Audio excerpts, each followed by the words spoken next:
À minha frente, o texto. Os textos. Há centenas deles. A letra cursiva, desenhada com cuidado, conduz o fio da história linha após linha. Vai costurando o espaço em branco até preencher toda a página. Juntas, todas as letras, as palavras, as linhas, essas páginas preenchidas com letra cursiva, formam uma única narrativa, o emaranhado que me envolve. Para além dessa hipnótica visão, emanam vozes que gritam, outras que cochicham, que tagarelam umas com as outras, vozes que muitas vezes silenciam. Sim, nesse mergulho, também ouço e até vejo o silêncio das muitas vozes que ficaram aprisionadas nas gargantas, sem vez, sem papel, sem forças para escapar e sair por aí. O meu desejo, nesse momento, é o novelo. Eu pego o fio das histórias pela mão e lá vamos para dentro, para cada vez mais fundo, para Coronel Xavier Chaves, para Belém do Pará. Vamos entrando para Betim, para Ponta Porã, para Pedro Juan Caballero, para Santa Cruz do Sul, para Sorriso. Eu sigo as histórias dos cronistas do Brasil a me contar sobre o lugar onde vivem. A minha voz aqui é instrumento para a voz de muitos deles. A fronteira de Ponta Porã e Pedro Juan Caballero, em Mato Grosso do Sul, facilita o tráfico de drogas, o roubo de carros e motos e a pirataria de CDs. Olha, quase a única alternativa que tem os cacilheiros para sustentar-se e as suas famílias. Mas a centenas de quilômetros dali, vivendo as mesmas mazelas, os camelôs, o comércio informal e a pirataria também tomaram conta das ruas centrais de Betim, em Minas Gerais, gerando controvérsia e polêmica. Inexplicavelmente, os jovens de Sorriso estão apaixonados pelo narguilé. Reúnem-se em grupos para fumar e soltar suas baforadas perfumadas pelos salões da cidade. São ingênuos, argumenta uma das cronistas, ao pensar que essa fumaça não lhes possa fazer mal. Por trás da atraente fumaça branca e úmida do narguilé, há ainda mais males que nos cigarros, sabia? No município de Santa Cruz do Sul, no Rio Grande do Sul, não há sinal de celular. Pelo menos não existe sinal de qualidade. E como podem os jovens que vivem ali, isolados naquele local longínquo, fazer parte do Brasil grande, se estão assim tão desconectados? A estudante de Curitiba gostaria que os moradores da cidade separassem o descarte doméstico, para que os aterros sanitários recebessem apenas materiais orgânicos, reduzindo o volume de lixo e aumentando a reutilização dos materiais. Já para o seu colega, a Prefeitura Municipal não deveria investir na construção de parques urbanos para catadores trabalharem na organização dos restos de papel e papelão que recolhem pelas ruas. Na minha opinião, ele diz, o melhor aproveitamento para esse investimento seria em centros de capacitação, onde os catadores de papel pudessem obter qualificação para o trabalho formal, porque é de responsabilidade do governo e da indústria a coleta e a reciclagem do lixo produzido pela comunidade. Eu leio, eu releio. O tempo passa até sem que eu perceba. Sim, claro, encontro-me em Curitiba. mas já vou seguindo para Itaboraí. Bora aí, eu brinco. Mas em Itaboraí se fala sério. Os 220 mil novos empregos previstos para o polo petroquímico de Itaboraí serão promotores de exclusão ou de superação social. Escolha o que você prefere: utopia, a melhoria da cidade, ou realidade, os impactos sofridos por ela. O cronista interroga o leitor e pede a sua atenção. Eu penso e titubeio, mas me recordo do tupi-guarani, da língua geral. Eu vou para Miranda, Cabrobó, Uirapuru, Tucuruí, Canguçu, Camaragibe. Eu jogo o jogo das palavras, encho minha boca com Campo Largo, Campo Lindo, Campo Magro. Encontro a adolescente de Campo Magro. Ela está contente. Há novas casas populares sendo construídas com recursos do PAC, o Programa de Aceleração do Crescimento. Já no município vizinho de Campo Largo, grande parte dos agricultores que ali vivem não acredita na eficiência do novo Código Florestal brasileiro.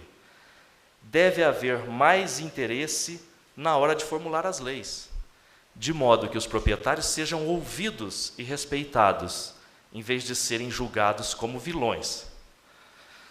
Uma opinião bem diferente daquela que vem lá do Pará, no outro lado do país. Para o morador de Belém, a Amazônia segue desprotegida, com o governo fazendo leis que não funcionam e os agricultores que não cumprem a legislação. Eu sigo. Tento compor o mosaico das opiniões. Percebo indignação, descubro revolta, pensamento incondicional. Se somos todos iguais, não entendo certas vantagens que os índios têm em relação aos brancos. O governo poderia, sim, contratar um funcionário para fazer esses serviços. Gastam tanto com outras coisas e a educação de qualidade que eles pregam tanto, onde é que fica? Enquanto políticos brigam pelo poder e os zeros a mais em sua conta, a juventude se destrói, destruindo também o seu futuro. Quando damos uma rápida volta pela cidade, vemos vários jovens nas ruas sem fazer absolutamente nada. E o pior é que eles não se preocupam se terão uma profissão bem-sucedida ou se vão apenas trabalhar em uma loja simples e ter uma motocicleta como a realização da sua vida. O que quero é que nos preocupemos com o futuro da juventude em todo o país, que possamos ser ouvidos e não simplesmente ignorados pelos mais velhos que pensam que jovem não sabe nada. Entre os populares, é notável o descontentamento com o nosso serviço público de saúde. As reclamações vão desde a falta de médicos e medicamentos até a falta de educação dos médicos, isto quando estão presentes. Não é raro vermos um paciente sair da sala de atendimento revoltado com o tratamento rude e grosseiro que recebera do doutor. Alguns dizem que não reclamam porque sabem que de nada adiantaria. Outros falam que se não morreram até agora, podem esperar um pouco mais. São muitas as contradições que se estabelecem entre a imagem de um país rico e de futuro e as muitas narrativas que aqui encontramos.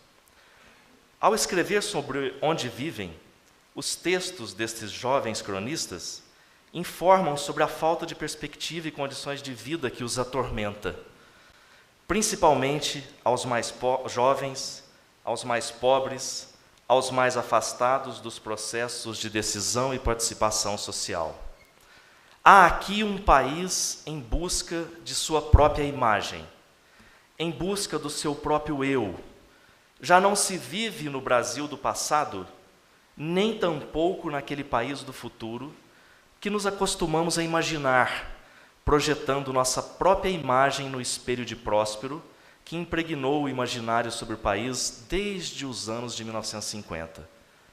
O agora é um tempo acelerado de transformações, novo, estranho, atípico nos seus paradoxos, nas suas incoerências, na dispersão e na tensão de forças, de permanência e de transformação, frente às quais nos encontramos estupefatos.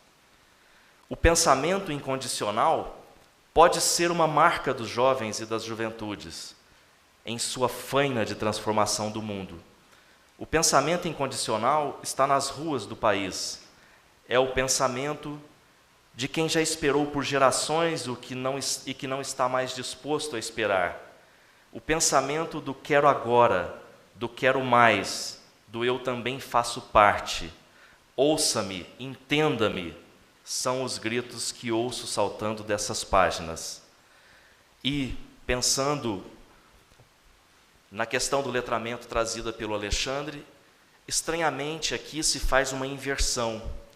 Filhos de pais iletrados são estes jovens que assumem a condição de letramento para comunicar uma mensagem. Essa mensagem escrita num código oficial, como bem disse Eliane, não está direcionada aos pais, às suas próprias comunidades. Do meu ponto de vista, ela está direcionada a nós. Nós, os que temos o domínio desse código. É a nós que essa fala se destina. O pensamento incondicional obriga que nossas atitudes sejam revestidas de sentido. Por que uma hidrelétrica de baixa produtividade, alto custo e grande impacto ambiental? Por que facilitar e manter o trabalho de catadores de lixo, se o que deveríamos estar fazendo, é promover o trabalho digno? Por que refazer e replantar o que antes me foi pedido para limpar e cortar? Acostume-se ao novo tempo dos porquês. O pensamento incondicional também é força de conservação. Berço de todos os ismos, do moralismo, de requerer para o indígena as mesmas obrigações que os demais brasileiros têm, sob a simples alegação de que somos todos brasileiros. Do pessimismo, do fatalismo, de em tudo ver um clichê, uma simples repetição de coisas já vividas. Do reducionismo, de tudo submeter à mesma chave analítica da corrupção política, do abuso de poder e da riqueza. Do autoritarismo, de não admitir as escolhas individuais, nem compreender o descontrole dos nossos desejos tão distintos. É preciso duvidar de tudo, como nos ensinou a Eliane. Talvez esteja faltando duvidar. O projeto quilombola, que é mais político do que social, tem ares socialistas e, ao que parece, servirá mais para satisfazer o ego dos esquerdistas de plantão do que reparar um erro histórico, diz o jovem sobre a garantia de uso da terra por populações quilombolas. Vamos direto ao slogan: bom para passear, melhor para viver. Mas passear onde? Construir praças não é lá sinônimo de lazer. O que falta para os órgãos governamentais e principalmente a população é tirar essa venda que lhes tapa os olhos para essa cidade. A extração de cassiterita do garimpo Bom Futuro modificou ambientalmente e socialmente nossa cidade, gerando o intercâmbio de culturas, costumes e problemas. Acredito que a cobiça pela geração de riqueza fez com que os problemas sociais gerados pela excessiva aglomeração de pessoas fossem considerados irrelevantes para os governantes. E se a comunidade xavierense continuar com esse ritmo de consumo, com o desperdício acentuado, está claro que não é só o nosso dinheiro, mas principalmente os nossos lençóis freáticos e reservas de água potável é que irão por água abaixo. Um quer terra, o outro felicidade. Um quer saúde e educação, enquanto o outro quer apenas uma praça. Juntas, essas histórias também são a narrativa do desafio que é viver e participar de uma sociedade múltipla e plural. Sentimentos que a jovem campesina de Canguçu sintetiza muito bem e que eu queria recuperar da fala da Eliane para me ajudar a fechar a minha fala. Num certo trecho, eu repito, ela diz: está claro que o jovem do interior nem sempre tem acesso à escola para poder estudar. Ele precisa sair do seu ambiente, da sua cultura, para ingressar num mundo que não é o seu e que é contra ele. Encontra uma cultura que despreza a sua, uma linguagem que nada fala de sua vida e suas coisas. Um lugar onde não existem árvores, animais, a não ser gato e cachorro. Não existe espaço ao ar livre onde possa estar seguro. Um lugar onde as casas são todas vizinhas umas das outras. E o mais impressionante de tudo, e para tudo é necessário o dinheiro. Até a água é comprada. Que mundo é esse? É o nosso mundo. É o nosso mundo, eu lhe diria. Da pluralidade e da contradição. Onde há tanto por construir. Não é preciso ter medo. O importante é ter compromisso e não desistir. Não desistir e quebrar e romper. Sair do processo de suspensão de espaço e tempo em que estão muitos destes textos. Sujar as mãos. Levar o real até a palavra. Descobrir outros pontos de vista. Transformar-se em primeiro lugar. Pronto. Já temos um plano para seguir em frente.